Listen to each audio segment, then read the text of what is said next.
Hi there. We're reading Baron Trump's Marvelous Underground Journey. We're on chapter 12, and let's jump right into it, shall we?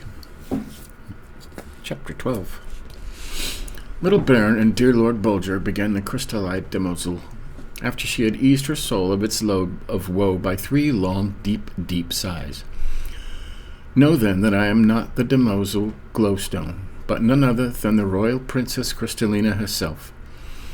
That she whose hair I comb should comb mine, and that she whom I have served for 10 long years should have served me.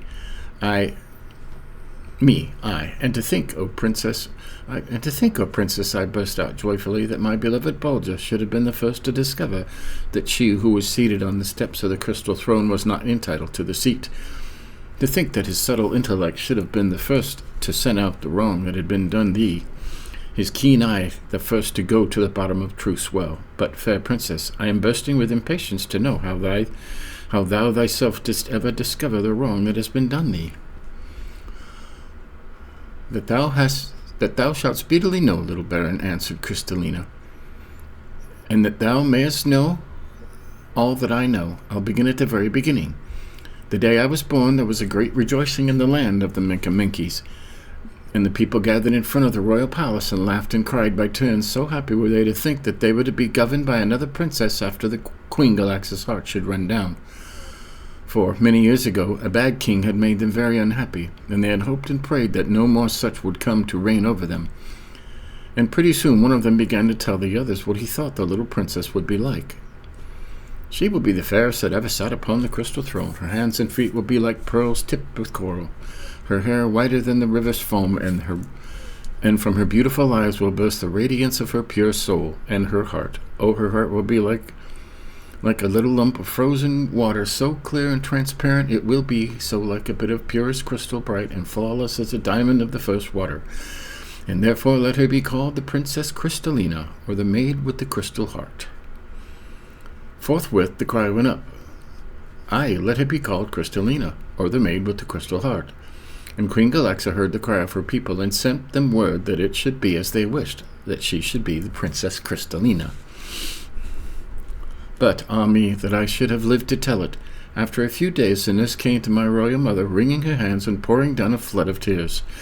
Throwing herself on her knees, she whispered to the queen, Royal mistress, bid me die rather than tell thee what I know.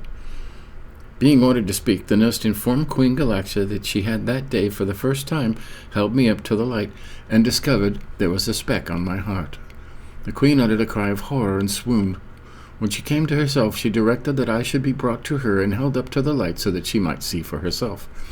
Alas, too true, there was a speck in my heart, sure enough. I was not worthy of the sweet name which her loving people had bestowed upon me. They would turn from me with horror. They would never consent to have me for their queen. When the truth should become known, they would not be moved by my mother's prayers. They would not turn a deaf ear to every one who should be bold enough to advise them to accept a princess with a speck in her heart. When they had thought they were getting one well deserving of the title they had bestowed upon her, Queen Galaxa knew that something must be done at once, that it would be time and labor lost to attempt to reason with the disappointed people, so she set to work thinking up some way out of her trouble. Now it so happened, little Baron, that the very day I had come into the world, a babe had been born to one of Queen Galaxa's serving women, and so, hastily summoning the women, she ordered her to bring the babe into the royal bedchamber and leave it there, promising that it should be brought up as my foster sister. But no sooner had the serving woman gone her way rejoicing than the nurse was ordered to change the children in the cradle, and in a few moments Glowstone was wrapped in my richly embroidered blanket, and I swathed up in her plain coverlets. How things went for several years I know not, but one day, how well I recollect it, my little mind was puzzled by hearing Crystallina cry out, Nay, nay, dear mamma, 'tis not fair, I like it not. Each day when thou comest to give us Glowstone 10 kisses, and me but a single one. Then Queen Galaxa smiled a sad smile, and bestow some bauble upon Crystallina to coax her back into contentment again. And so we went on, Crystallina and I, from one year to another, until we were little maids well grown. And she sat on the throne and wore royal purple stitched with gold, and I plain white. But still, most of the kisses fell to my share, and I marveled not a little bit, but dared not ask why it was.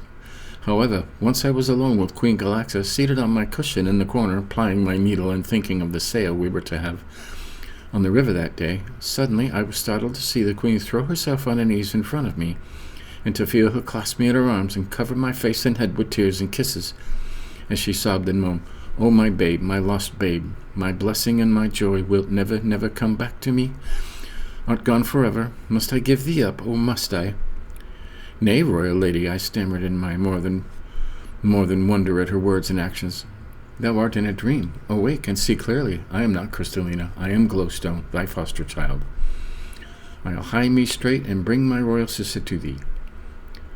But she would not let me loose, and for all answer showered more kisses on me till I was well nigh smothered. So tight she held me pressed against her bosom, while around and over me her long thick tresses fell like a woven mantle.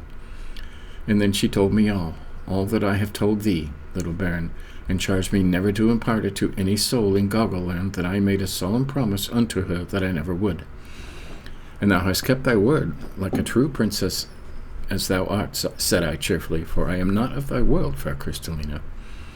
Now that I have told thee the sad tale of the sorrowing princess with the speck in her heart, little baron," murmured Crystallina, fixing her large, radiant eyes upon me, "there is but one thing more for me to do, and it is to let thee look through me, so that thou mayest know exactly what counsel to give."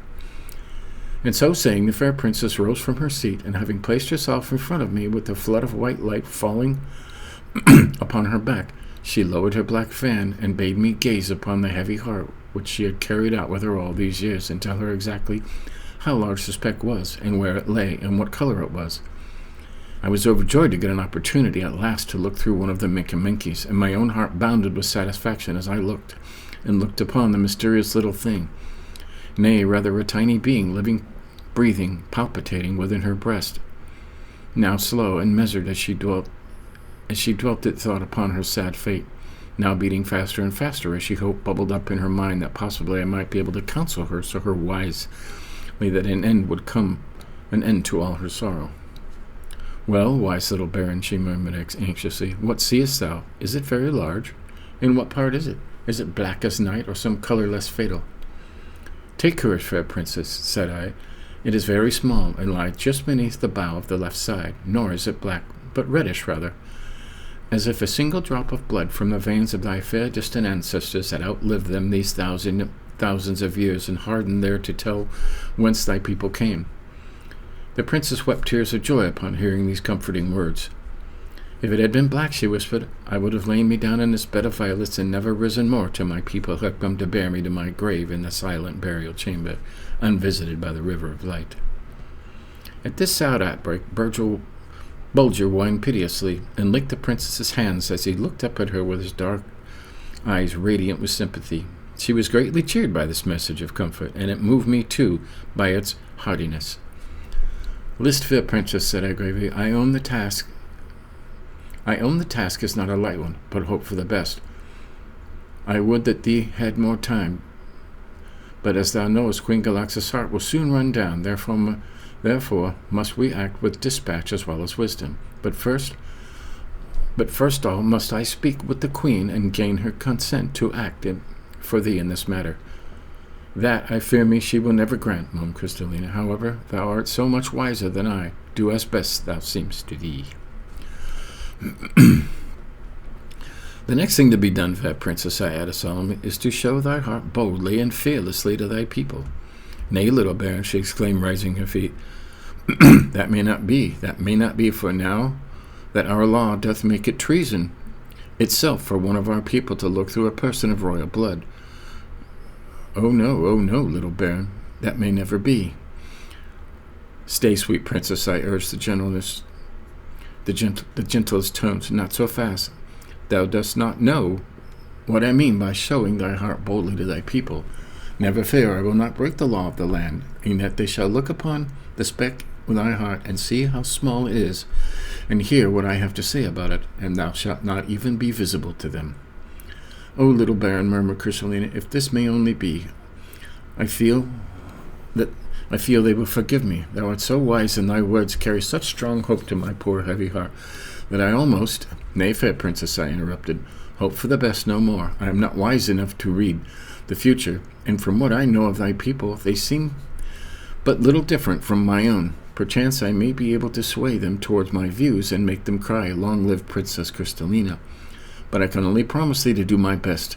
Betake thee now to the palace, and scorn not for yet a day or so to take up the golden comb and play the damosel glowstone in all humility. So, we found out that the damsel glowstone is actually the princess. We kind of knew that, didn't we? Let's go on. I'm kind of curious to see what happens. Chapter 13. The first thing I did after the genuine Princess Crystallina left me was to seek out Dr. Nebulosus and learn from him the exact number of hours before the Queen's heart would run down. As he had just been making an examination, he was able to tell me that to the very minute.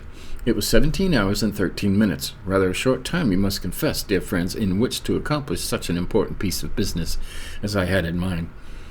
I then made my way directly to the royal palace and demanded private audience with the Lady of the Crystal Throne. With the advice of Sir Amber O'Pake and Lord Cognacourt, she firmly but graciously refused to receive me, giving as an excuse that the excitement that would be sure to follow an interview with the man of coal, so the Minky said namely, would shorten her life at least 13 minutes.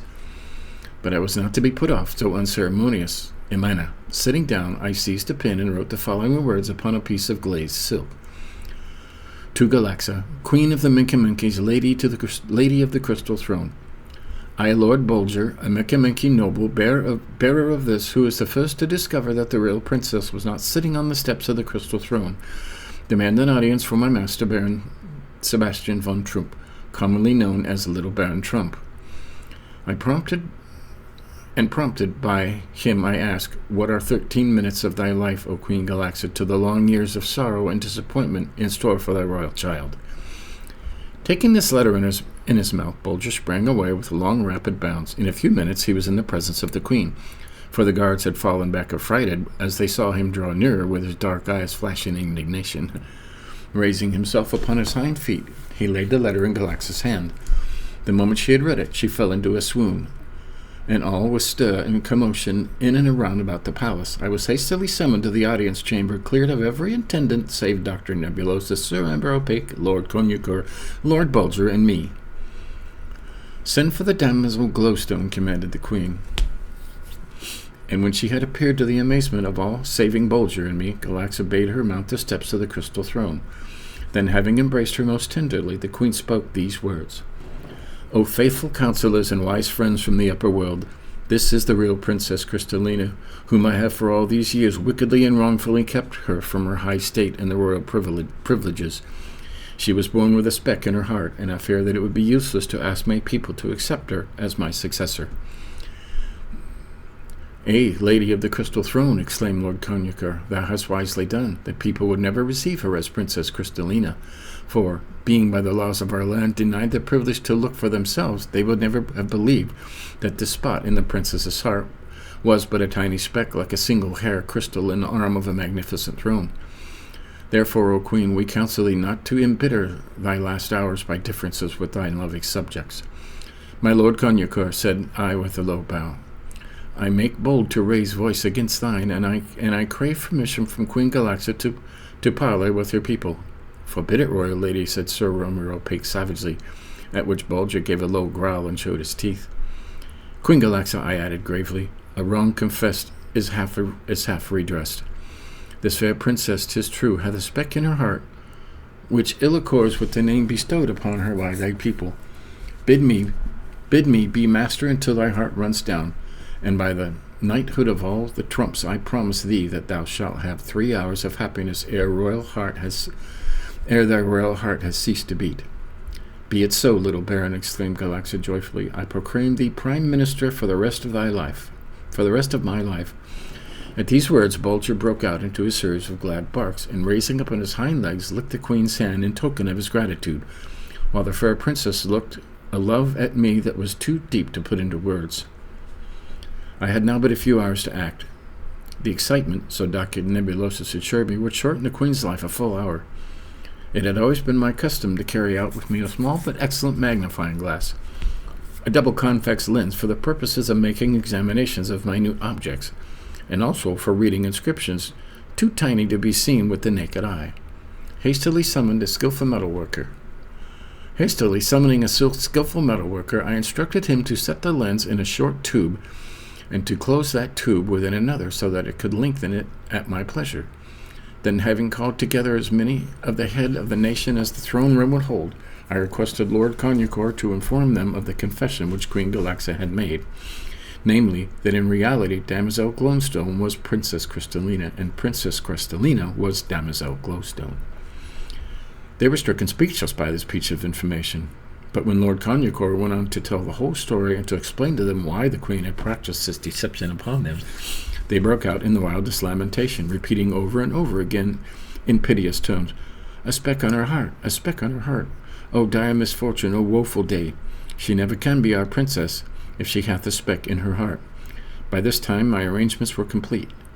I had placed the Princess Crystallina just outside the door of the throne room, where she stood concealed behind the thick hangings, and near her I had stationed Dr. Nebulosus with a large circular mirror of burnished silver in his hand.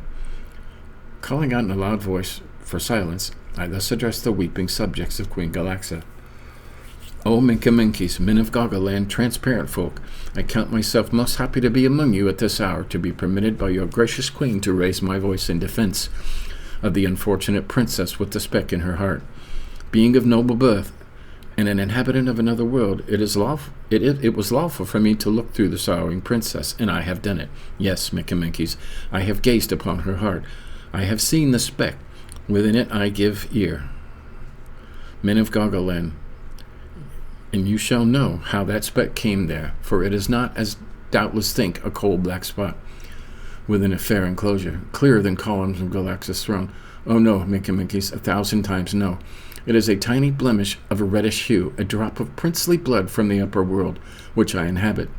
And this drop in all these countless centuries has coursed through the veins of 1,000 kings, and still kept its roseate glow, still remembered the glorious sunshine which called it into being, and now, men of Goggoland, lest you think that for some dark purpose of mine own I speak other than pure and sober truth, behold, I show you the fair Princess Crystallina's heart, in its very life, and being as it is, beating and throbbing with hope and fear commingled. Look and judge for yourselves, and with this I signal to those on the outside of the palace to carry out my instructions."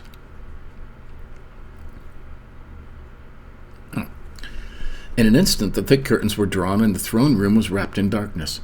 At the same moment Dr. Nebulosus with his mirror caught the strong white rays of light and threw them upon Crystallina's body, while I, through an opening in the hangings, made haste to apply the tube to which the lens had been fitted, and catching the reflected image of her heart, threw it up in plain startling view upon the opposite wall of the throne room. Upon seeing how small the speck was, and how truthfully I described it, the Minka-Minkies fell weeping for purest joy, and then, as if with one voice, they burst out, "Long live the fair Princess Crystallina with the ruby speck in her heart, and 10,000 blessings on the head of little Baron Trump, and Lord Bolger for saving our land from cruel dissensions." Aye, the people on the outside took up the cry, and in a few moments the whole city was thronged with bands of Queen Galaxa's subjects, singing and dancing and telling of their love of the fair princess with the ruby speck in her heart. I had kept my word. Queen Galaxa would have at least 3 hours of complete happiness ere her heart ran down. But suddenly the river of light began to flicker in its dim flood of brilliant white rays. Night was coming. Noiselessly, as if by magic, the Minka-Minkies faded from my sight, stealing away in search of beds. And as the gloom crept into the great throne room, someone plucked me gently by the hand, and a soft voice whispered, I love thee. Oh, who other than I can tell how I love thee?" And then a grip stronger than a gentle hand squeezed me by the skirt of my coat and dragged me away slowly but surely, away through the darkness, through the gloom, and onto the silent streets. Ever away, until at last that soft voice, choking with the sob, ceased its pleading and grasped, "Farewell, oh farewell, I dare go no further, I." And so Bolger, in his wisdom, led me ever on and out of the city of the Minka-Minkies upon the marble highway. Wow. That was amazing. That was amazing. So, that's them in the city of the Minkies. Happy ending for all. So, next time we'll get into the rest of it. They're back on the Marble Highway. That was a good 2 chapters. I'm glad I read them both. Okay, until next time, stay tuned. Catch up in the Storytime playlist if you missed any. This is a great story. Even though it was written in 1889, it's a great story. Okay, until next time, see ya.